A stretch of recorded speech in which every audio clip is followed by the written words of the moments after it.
Guys, welcome back our YouTube channel. ಇವತ್ತು ಹಾಗಲಕಾಯಿ ಪಲ್ಯ ಯಾವ ಟೈಪ್ ಮಾಡ್ತಾರೆ ಅಂತ ನಾನು ನಿಮ್ಮ ಮುಂದೆ ತೋರಿಸ್ಕೊತೀನಿ. ಇದು ಚೆನ್ನಾಗಿ ರೌಂಡಾಗಿ ಹೆಚ್ಕೊಂಡು ವಾಶ್ ಮಾಡ್ಕೊಂಡು ಒಂದು ಪಾತ್ರೆಯಲ್ಲಿ ನೀರು ಹಾಕಿ ಸ್ವಲ್ಪ ಉಪ್ಪು ಹಾಕಿ ಹೆಚ್ಕೊಂಡಿರೋಂಥ ಹಾಗಲಕಾಯಿನ ಪಾತ್ರೆ ಒಳಗೆ ಹಾಕ್ತೀನಿ. ಯಾಕಂದರೆ ಕಹಿ ಬಿಟ್ಕೊಳ್ಳಿ ಅಂತ, ಉಪ್ಪೊಳ್ಳೆ ಕಹಿ ಬಿಟ್ಕೊಳುತ್ತೆ. ಸೊ ಹಾಗಾಗಿ ಉಪ್ಪಲ್ಲೇ ಹಾಕ್ತೀನಿ. ಈ ಕಡೆ ಒಗ್ಗರಣೆಗೆ ಈರುಳ್ಳಿ ಮತ್ತು ಟೊಮೊಟೊನ ಹೆಚ್ಕೊಂಡಿನಿ. ಗ್ಯಾಸ್ ಮೇಲೆ ಬಾಣಲಿ ಇಟ್ಕೊಂಡು ಅದಕ್ಕೆ ತೊಳೆದು ಹಿಂಡಬೇಕು ಚೆನ್ನಾಗಿ, ಕಹಿ ಎಲ್ಲ ಹೋಗೋವರೆಗೂ ಚೆನ್ನಾಗಿ ನೀರೆಲ್ಲ ಹಿಂಗೋವರೆಗೂ ಮಾಡ್ಕೊಂಡು ಹಿಂಡಿ ಬಾಣಲಿಗೆ ಹಾಕ್ಕೊಂಡು ಚೆನ್ನಾಗಿ ಫ್ರೈ ಮಾಡ್ಕೊಳ್ಳಿ. ಸ್ವಲ್ಪ ಎಣ್ಣೆ ಹಾಕ್ಕೊಂಡು ಫ್ರೈ ಮಾಡಿ ರೋಸ್ಟ್ ಆಗೋವರೆಗೂ ಅಷ್ಟೇ.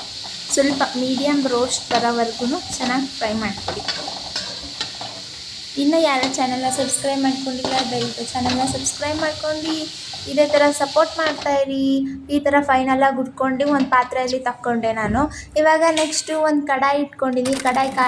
ಬಾಣಲಿ ಇಟ್ಕೊಂಡು ಸ್ವಲ್ಪ ಎಣ್ಣೆ ಹಾಕಿ, ಎಣ್ಣೆ ಕಾದ್ಮೇಲೆ ಸಾಸಿವೆ ಹಾಕಿ ಚಟಪಟ ಅಂತ ಅನಿಸಿ ನಾನು ಇಲ್ಲಿ ಈರುಳ್ಳಿ ಹಾಕ್ಕೊಂಡಿದ್ದೀನಿ. ಚೆನ್ನಾಗಿ ಫ್ರೈ ಮಾಡ್ಕೊತೀನಿ ಸ್ವಲ್ಪ ಮೀಡಿಯಮ್ ಬರೋವರೆಗೂ.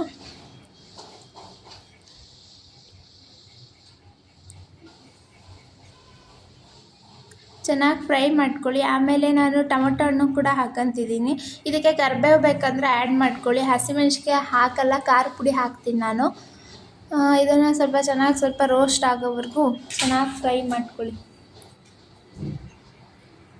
ಈ ಕಡೆ ಒಂದು ಸ್ವಲ್ಪ ಮುಂಚೆನೇ, ಪಲ್ಯ ಮಾಡೋಕ್ಕಿಂತ ಮುಂಚೆನೇ ಸ್ವಲ್ಪ ಹುಣ್ಸೆಹಣ್ಣು ನೆನೆ ಇಕ್ಕೊಂಬಿಡಿ. ಹುಣ್ಸೆಹಣ್ಣು ಇದ್ದರೆ ಸ್ವಲ್ಪ ಟೇಸ್ಟ್ ಇರುತ್ತೆ ಅಂತ ಅಷ್ಟೇ. ನೆಕ್ಸ್ಟು ಸಾಂಬಾರು ಪುಡಿ, ಮನೇಲಿ ಮಾಡಿರುವಂಥ ಸಾಂಬಾರು ಪುಡಿನ ಹಾಕ್ತಾಯಿದ್ದೀನಿ, 1 ಸ್ಪೂನಷ್ಟು.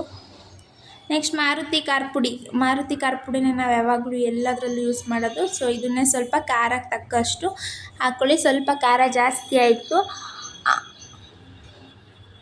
ಚೆನ್ನಾಗೆಲ್ಲ ಫ್ರೈ ಆಗಲಿ. ಗೈಸ್, ಖಾರ ಪುಡಿ ಅದಕ್ಕೆ ಹಾಕಿದ ತಕ್ಷಣ ಘಮ ಸ್ಮೆಲ್ಲು. ಮೇನ್ ಪಾಯಿಂಟ್ ಹಾಗಲಕಾಯಿ ಪಲ್ಯಕ್ಕೆ ಎಲ್ಲರೂ ಆಲ್ಮೋಸ್ಟ್ ಬೆಲ್ಲ ಹಾಕ್ತೀರಾ ಇಲ್ಲ ಕಮೆಂಟ್ ಮಾಡಿ. ನಾವಂತೂ ಬೆಲ್ಲ ಹಾಕ್ತೀವಿ. ನಿಮ್ಮ ಸ್ಟೈಲ್ ನೀವು ಬೆಲ್ಲ ಹಾಕ್ತೀರಾ ಅಂತ ಕಮೆಂಟ್ ಮಾಡಿ, ಓಕೆನಾ? ಇವಾಗ ಚೆನ್ನಾಗಿ ಫ್ರೈ ಮಾಡ್ಕೊಂಡು ರುಚಿಗೆ ತಕ್ಕಷ್ಟು ನಾನು ಉಪ್ಪು ಹಾಕ್ಕೊತಾ ಇದ್ದೀನಿ. ಉಪ್ಪು ನೋಡಿ ಹಾಕ್ಕೊಳ್ಳಿ, ಯಾಕಂದರೆ ನಾವು ಹಾಗಲಕಾಯಿ ಕಹಿ ಬಿಟ್ಕೊಳ್ಳಿ ಅಂತ ನೀರಲ್ಲೇ ಹೆಚ್ಕೊಂಡಿಕ್ಕಿದ್ವಲ್ಲ, ಆವಾಗ ಅಲ್ಲಿ ಉಪ್ಪಿನ ಅಂಶ ಹಿಡ್ದಿರುತ್ತೆ ಅದಕ್ಕೆ ಹಾಗಲಕಾಯಿಗೆ. ಸೊ ನೋಡ್ಕೊಳ್ಳಿ. ಇವಾಗ ಹುಣ್ಸೆಹಣ್ಣಿನ ರಸ ಕೂಡ ನಾನು ಹಾಕ್ಕೊತಾ ಇದ್ದೀನಿ. ಚೆನ್ನಾಗಿ ಇದು ಹಸಿ ವಾಸನೆ ಎಲ್ಲ ಹೋಗೋವರೆಗೂ ಚೆನ್ನಾಗಿ ಫ್ರೈ ಮಾಡಿಕೊಂಡೆ 1-2 ನಿಮಿಷ. ನೆಕ್ಸ್ಟ್ ಹಾಗಲಕಾಯಿನ ಫ್ರೈ ಮಾಡಿ ಇಟ್ಕೊಂಡಿದ್ನಲ್ಲ, ಸೊ ಅದನ್ನು ಕೂಡ ಇದಕ್ಕೆ ಹಾಕಿ ಮಸಾಲೆ ಎಲ್ಲದಕ್ಕೂ ಹತ್ತಿಸಿ ಸ್ವಲ್ಪ ನೀರು ಹಾಕ್ಕೊತಾ ಇದ್ದೀನಿ.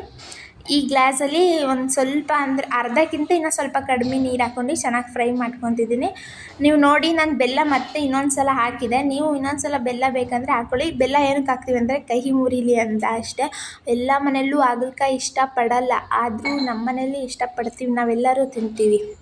ಹಾಗಲಕಾಯಲ್ಲಿ ಬಜ್ಜಿ ಮಾಡ್ತೀವಿ. ಹಾಗಲಕಾಯಿಂದ ಎಷ್ಟು ಪ್ರೋಟೀನ್ ಸಿಗುತ್ತೆ, ಕಹಿ ಇರುತ್ತೆ ಅಂತ ಹೇಳಿ ಬಿಡ್ತಾರೆ ಅಷ್ಟೇ. ಚೆನ್ನಾಗಿರುತ್ತೆ, ಹೆಲ್ತಿಗೆ ಒಳ್ಳೆಯದು. ಮತ್ತೆ ಸ್ವಲ್ಪ ಬೆಲ್ಲ ಹಾಕ್ಕೊಂಡು ಬೆಲ್ಲ ಕರಗಿಸೋವರೆಗೂ ಚೆನ್ನಾಗಿ ಗೂರಾಡಿದೆ, ನೀವೇ ನೋಡ್ತಿರ್ಬೋದು. ಇದು ರೊಟ್ಟಿಗೆ, ಅನ್ನಕ್ಕೂ ಕೂಡ ಚೆನ್ನಾಗಿರುತ್ತೆ, ಚಪಾತಿ ರೊಟ್ಟಿ. ಸೊ ನೀವೇ ಫೈನಲಾಗಿ ನೋಡ್ತಿರ್ಬೋದು. ರೊಟ್ಟಿ ತೊಗೊಂಡಿದ್ದೀನಿ. ರೊಟ್ಟಿ ಹಾಗಲಕಾಯಿ ಪಲ್ಯ ಎಷ್ಟು ಚೆನ್ನಾಗಿರುತ್ತೆ ಕಾಂಬಿನೇಷನ್ ಗೊತ್ತಾ? ಸ್ವಲ್ಪ ಎಣ್ಣೆ ಜಾಸ್ತಿ ಆಗಿತ್ತು ನಮ್ಮದು. ಈ ವಿಡಿಯೋ ಇಷ್ಟ ಆದರೆ ಲೈಕ್, ಶೇರ್, ಕಮೆಂಟ್ ಮಾಡಿ. ಮತ್ತೆ ಸಿಗುವ.